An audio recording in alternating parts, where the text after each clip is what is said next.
They say revolutions are born in the streets. But this one began in a conference hall, under dim lights, where a single announcement would shake the very foundations of West Africa.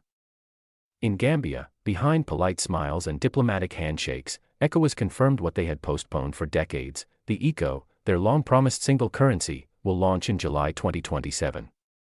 To the untrained ear, it sounded like progress. To those who know the game, it smelled of desperation. Why now? Why, after 40 years of delays, would they suddenly rush? Because far to the north, in the Sahel, 3 nations, Burkina Faso, Mali, Niger, had done the unthinkable, breaking free from ECOWAS, rejecting France's grip, and hinting at a gold-backed currency of their own. This is not just about money. It is about power, freedom, and who writes the rules for the next century. If you believe the truth about this currency must be told, share your thoughts in the comments.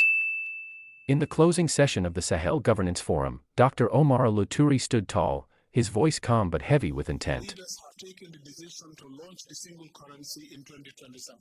Cameras flashed. Applause echoed, but the air was thick with unspoken questions. For the public, it was a milestone. For the power players, it was a message: ECOWAS will not be outflanked without a fight. But what they didn't say in that room is what matters most, and what we're about to uncover. 40 years is a long time to wait for a promise. Long enough for children to grow old. For regimes to rise and fall, for entire generations to forget why they were waiting in the first place.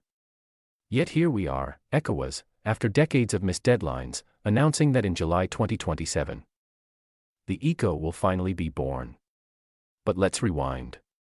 The dream of a West African single currency didn't start yesterday. It began in the late 1980s, wrapped in the language of unity, prosperity, and freedom from external control. In 2000, the West African Monetary Zone was created to lay the groundwork. Nigeria, Ghana, the Gambia, non-CFA states, were to merge with the CFA Franc bloc. 2003 was the first promised date. Then 2005. Then 2010. Then 2014, 2015, 2020, and now, 2027. Each delay had an official excuse: the 2008 global financial crisis, the COVID-19 pandemic, political instability. But the truth runs deeper. Because while they spoke of economic convergence, only one member, Togo, ever met all 10 criteria: single-digit inflation, fiscal deficits under 4% of GDP, adequate reserves, and more. Heavyweights like Nigeria and Ghana, the engines of West Africa, couldn't align their numbers. Inflation soared, debts piled up. In the streets of Lagos, fuel prices doubled overnight. In Accra, the cedi lost a quarter of its value in a year. Convergence was not just a technical hurdle, it was a political impossibility.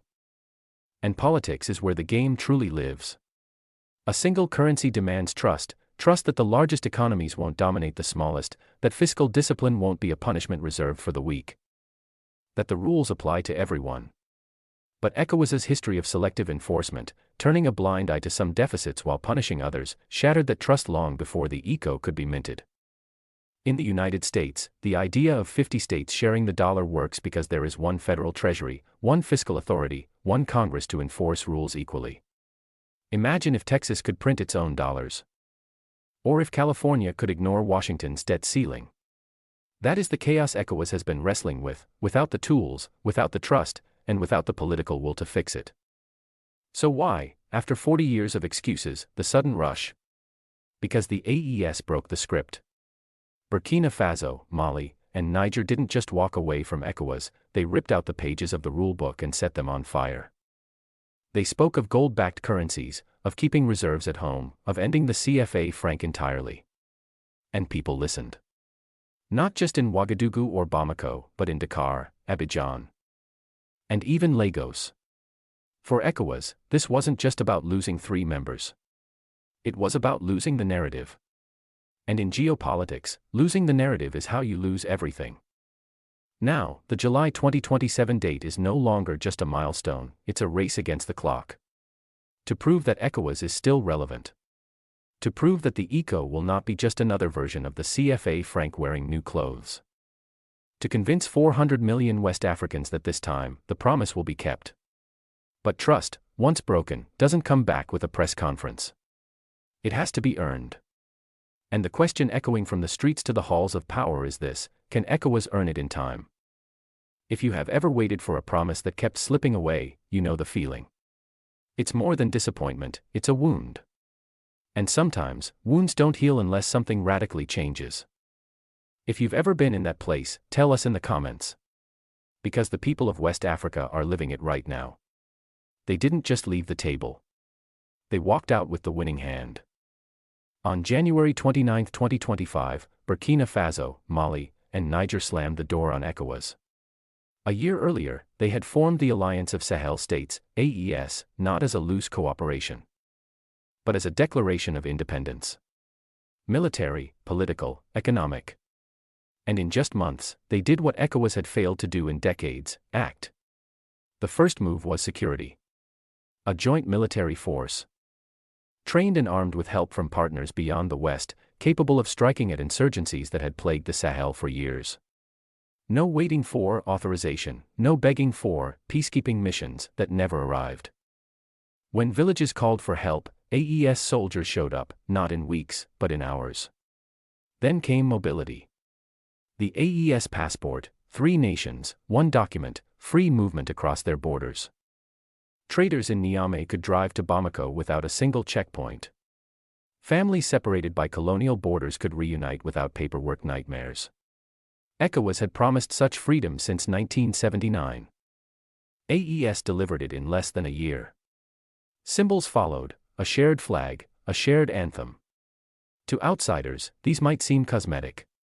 But in a region scarred by foreign flags and foreign hymns, owning your symbols is owning your story. The sight of that flag in Ouagadougou's Independence Square wasn't just decoration, it was defiance. And then, the move that shook Paris: talk of a gold-backed currency.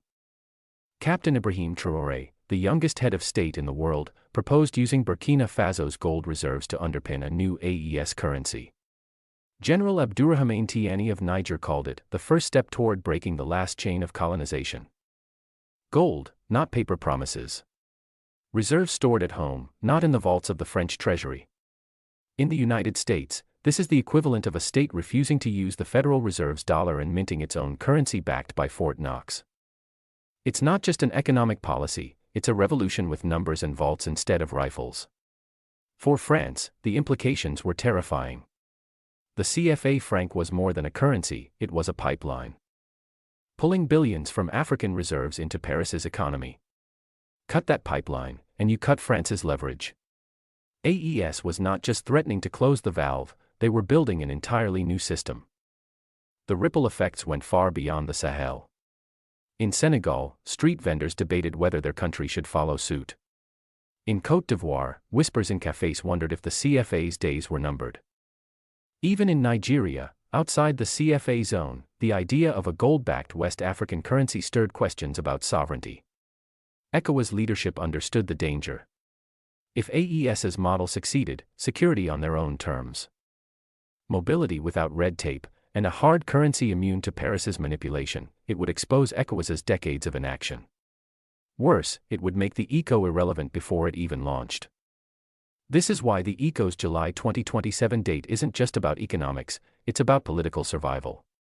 If the AES currency becomes reality first, ECOWAS's promise will feel like a cheap imitation. And in the court of public opinion, perception is power. The lesson here is simple: sovereignty isn't declared, it's built. AES didn't wait for permission. They didn't hire foreign consultants to draft a strategic framework. They acted. They took risks. They understood that in geopolitics, the bold set the agenda, and the cautious follow it. If you believe sovereignty is not for sale, share this video. Because whether you live in Bamako, Dakar, or Boston, the fight for economic freedom in West Africa will shape the next chapter of the global story. It is not made of iron, yet it binds tighter than any chain. For 79 years, the CFA franc has wrapped itself around the economies of West Africa like a golden noose, shining on the outside, strangling on the inside. Born in 1945 as the Colonies Françaises d'Afrique, franc It was presented as a gift: stability, low inflation, protection from currency shocks. But like any gift from a master to a servant, it came with conditions. Half of every member's foreign reserves must be deposited in the French treasury. French representatives sit on the board of the West African Central Bank, steering policy to align with Paris's needs. And the fixed peg to the euro, once the franc, keeps the CFA overvalued, making African exports expensive and uncompetitive, while flooding markets with imports that crush local industries. In the United States, this would be like every state being forced to send half its budget to Washington, then having Washington dictate how that money could be used, and sometimes, if it could be used at all. Imagine Louisiana being told it couldn't build a bridge until Congress in D.C. approved the design, cost, and even the color. That's the absurdity West Africa has lived with for generations. And yet, the CFA franc is defended by its architects as a pillar of monetary discipline. But discipline for whom? Youth unemployment in Mali and Niger has hovered near 20%.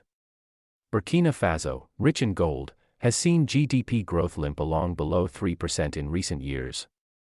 Farmers in Niger sell raw uranium for pennies, only to watch it return as expensive electricity from Europe. The system is not broken. It was built this way, designed to keep African economies stable enough to extract from, but never strong enough to compete. This is why the AES's rejection of the CFA franc struck such a nerve.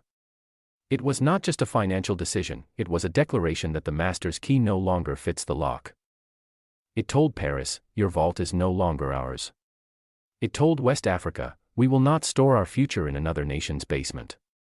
Critics argue that leaving the CFA risks instability, inflation, even economic collapse. But the people living under it ask a different question: collapse compared to what? A currency that keeps them dependent. A system where Paris earns interest on money that should be building roads in Ouagadougou or hospitals in Bamako. History shows that freedom has a cost. But so does captivity. And the longer the CFA franc survives, the more that cost is paid in missed opportunities, in young minds leaving for Europe, in villages with no clean water while billions sit in foreign vaults. The ECO, if done right, could end this. The AES's gold-backed proposal could end this.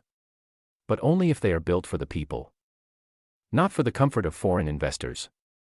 If you believe it is time to cut the rope, leave a comment that says, I stand for freedom. Because in this fight, silence is just another form of surrender.